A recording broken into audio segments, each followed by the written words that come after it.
Hey everybody, this is Michael and Chris. Welcome to episode 63 of the Dodgeball Marketing Podcast. How you doing? I interrupted you with a yo. Yeah, no, my, yo. My apologies. Yo to you as well. And yo be with you. May the yo be with you. Yes. So today, episode 63, we're going to talk about, is cold email dead or just getting started? And the answer is it's dead. So that's the end of this podcast. Yeah. Hit the timer. Fastest episode ever. Thanks for watching. Long story short, it's not dead. So if you saw a recent blog post, you'll see kind of some good notes on this topic. But we want to kind of dig into this. There's a real weird thing going on with email right now. And we want to sort of put email into two categories for everybody and talk about how all that works. We would call one group maybe newsletters or pure opt-in email. And then the other is cold email. So sort of like cold calling, we would call it cold emailing. It's the digital version of cold calling. Yeah. So Chris, get us started here. What is it? How do you compare the two? What are these two? Yeah. How are they different? Yeah, excuse me. I think you just said it. It's an opt-in email is something where someone gives express permission to be emailed. So that could either be they opt in on a form on a website, or in the checkout process they check the little button that says, yes, I'd love you to send me more emails about deals and sales and stuff. Yeah. Or it could be, Michael, you were talking about before with your company, if you engage in a sales process, it might be part of the sales process. It's like, hey, we're going to sign you up for emails. Yeah. That's more of a person. We do that. When we're talking to somebody, we say, we'll stay in touch. Part of Right. what you get when you work from us is we'll let you know when new podcast episodes are out. Sure. Well, that's an email newsletter. Yeah. So that's more of like a personal opt-in. And cold email is exactly kind of what it sounds like. It's if you go and purchase a list from a broker and you put those into an email system, and that person has not taken any action toward you positively to say, we want emails from you. So that's what cold email is. So it's basically the digital version of cold calling. And you cold call people, they didn't ask for you to call, but you're calling them anyway. So it's cold email can be an effective tactic. You have to do it the right way. So that's what we're going to talk about here. But before we talk about that, I'll throw it to you, Michael. Is kind of a legal question, right? Yeah. Is it even allowed to buy a list and then email that list? Yeah. So let's talk about that. Yeah, let's talk about that. So next topic here, is it allowed? Is cold emailing allowed?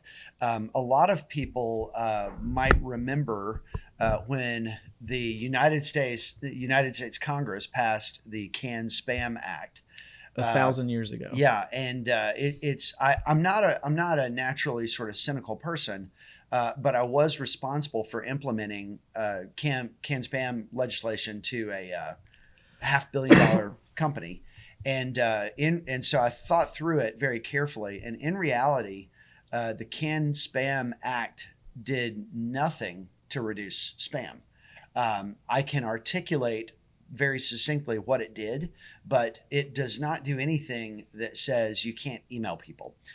So what Can Spam did is it required that anybody sending email do it in relation to a known entity related to a real physical postal address. So that was a very different approach that Congress took than they could have, which would have been to control the sending domain, for example. But they said, hey, you have to say who you're sending from, and you have to have it associated with a real postal address. And then the big one was you have to offer the ability for people to unsubscribe from what they've subscribed to. And what they were really trying to infer there or get was that people had to subscribe to email to receive it. But that wasn't really in the law. What was in the law was the requirement of a physical address to be associated with the sender and the ability to opt out. And so that really threw everybody off, because people thought that Can Spam was going to can the spam, that it was going to reduce the spam, and it really did nothing. Now, they did go after some of the massive senders, but really what ended up happening that changed the consumer experience and really became more effective was that email clients took responsibility for the spam problem. When Google changed their inbox layout to take promotional messages and basically offload those to either spam folder or promotional message tag and offer a pre-filtered inbox. That's what changed the massive amount of behavior that was happening out there. Now, there was also at that time some federal prosecution of sort of the most notorious spammers, but those were all prosecuted based on criminal and fraudulent behavior in the emails, not actually the act of emailing. Right. So what this did is it kind of threw people off the scent of using cold email for, I don't know, 10 years. But then everybody said, oh, why don't we just take personal emails and streamline that and make it scalable? And so that's really what cold email is. It's like a cold call. The problem with email is it's so easy and cheap to send millions of them. The good thing about email is it's so easy and cheap to send millions of them. Yeah. And so the recommendations we have and the way we think about it is to move way down that spectrum toward it being a personal email and away from the cheap and easy to send millions. And so, so that's kind of what we're getting into today. But is cold emailing legal? 100%. Yeah. So let's talk about the platforms that enable marketers to use cold email. Now, there's two different kinds. I think, Michael, two different kinds of platforms here. Yeah. You've got one that I would call the one-to-many platform. So that would be your Constant Contacts, your MailChimps, your help me out here. What's it? Those are kind of the big ones. HubSpot. Klaviyo is a big one in the e-commerce world. So one-to-many. And that's kind of, people get signed up and you send maybe the same email to a lot of different people and you do it all at once. And maybe it's personalized. Maybe it's personalized. Yeah. And then you've got platforms. I know the one you like is HubSpot. There's other ones called Hunter.io, Woodpecker, SmartReach. There's dozens of these platforms out there. And those are more geared toward this more cold personalized email approach, right? So that's kind of the platforms you want to be on. What you don't want to do when you engage in personal email or cold email is to go out and buy a list of 5,000 people and load them all up into your Constant Contact and blast them out with a message. What's going to happen there? I would call that spam. That's for sure spam. Yeah. And what's going to happen? You're going to get in a rough situation because all of the email providers and Constant Contact and the end providers like Gmail and Outlook, they look at what sending domains are getting flagged as spam and getting unsubscribes. That your email provider will note how many people are unsubscribed. And and what could happen is if you do that is your sending domain, the domain of your website, could get flagged by email service providers. And then future emails that you send, no matter what platform you use, might get thrown in the spam folder. So it's really, really important that you use a platform that's geared towards cold email, the ones we listed here. Yeah. That's a huge difference. The throttling is a different technology that's used, and the way you're selecting what domain you're going to be sending from is a huge commitment. You can kind of poison a domain. It's a lot of times it's a good idea if you're going to do a lot of cold emailing is actually spin off a different domain. Go get a different domain as a sending domain. That way, if for some reason it gets flagged with spam by too many people, you don't pollute, because what you don't want is your main website domain to get flagged for spam, because then you're going to be kind of in a pickle. Yeah. So what platform you use is pretty important. And we talked about this in kind of our show prep. There are so many this is kind of an area that I think is really exploding in popularity right now in the B2B space. I don't know so much about B2C, but I know that in B2B, personal cold emails, highly personalized, thoughtful, well-crafted. I get 10 or 12 of them a week.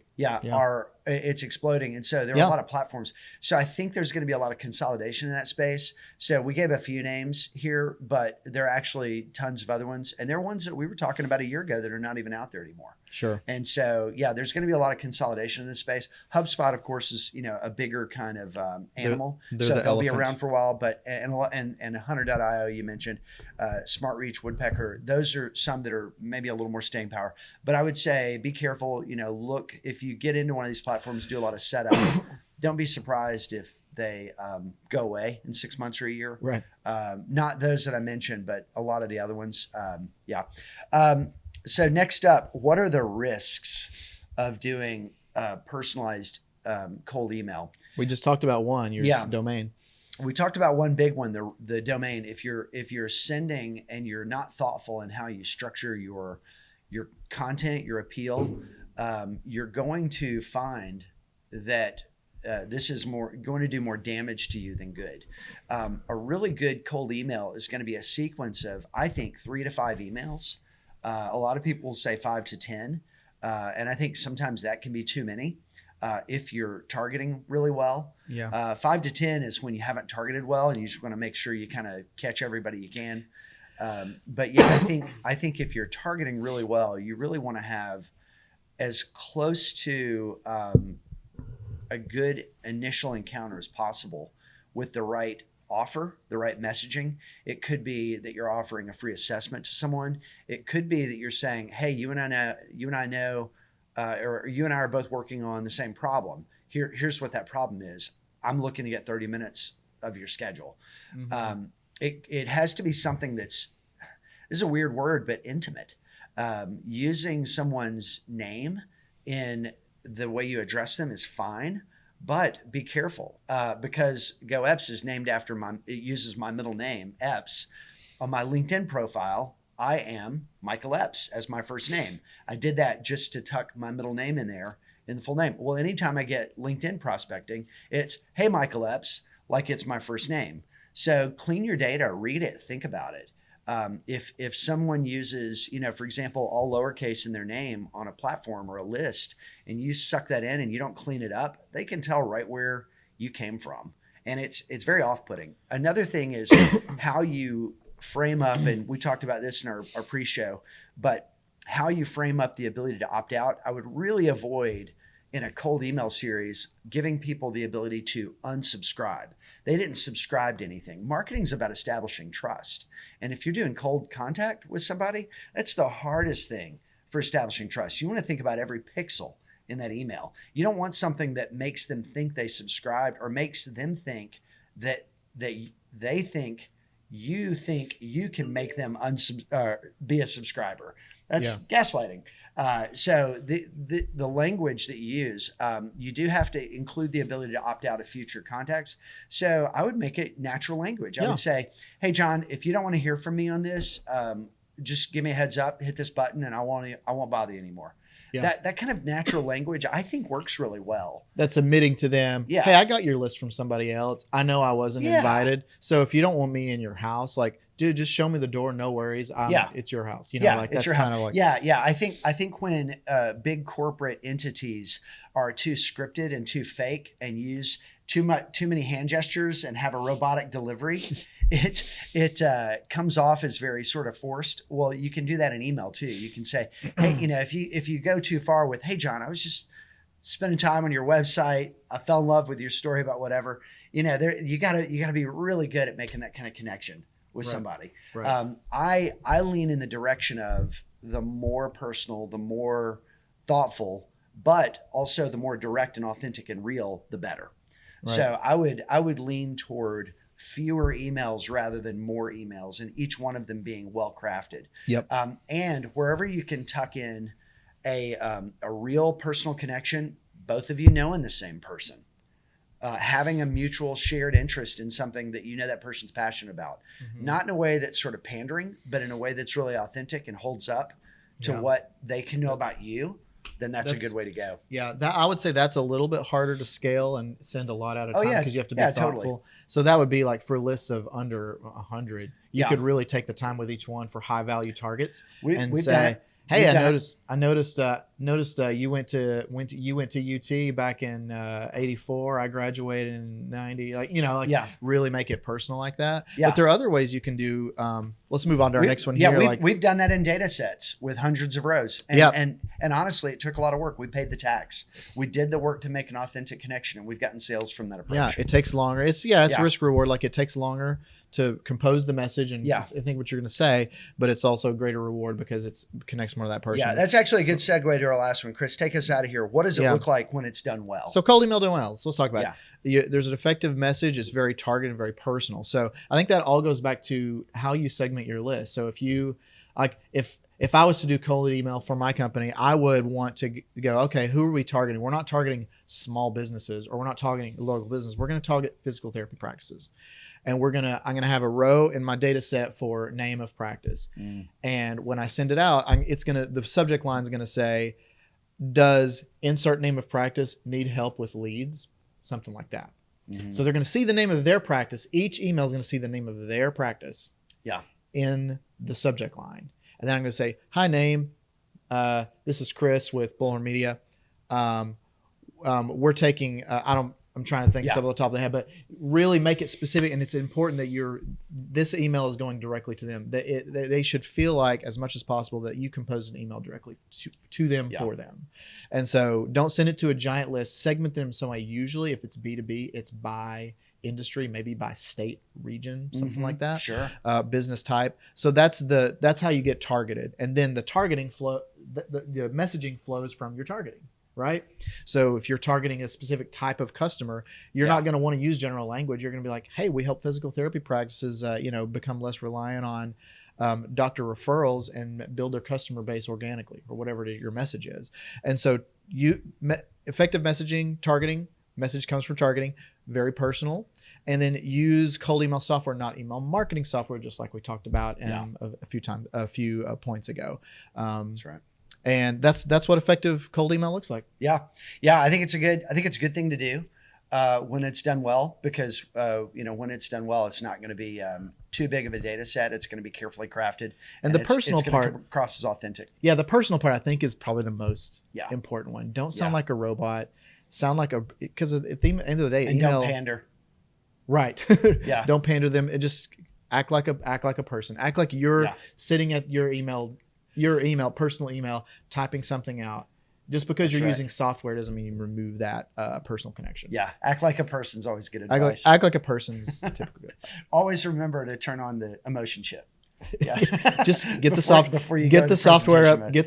upgrade on the emotion chip and deploy it. Yep. All right. Okay. Hey, thanks everybody. This has been episode 63 of the Dodgeball Marketing Podcast. Check us out on Facebook, Twitter, YouTube, LinkedIn. Please follow. And as always, send your questions to us and drop your comments here so that we can cover the topics that you want to learn more about. Thanks so much.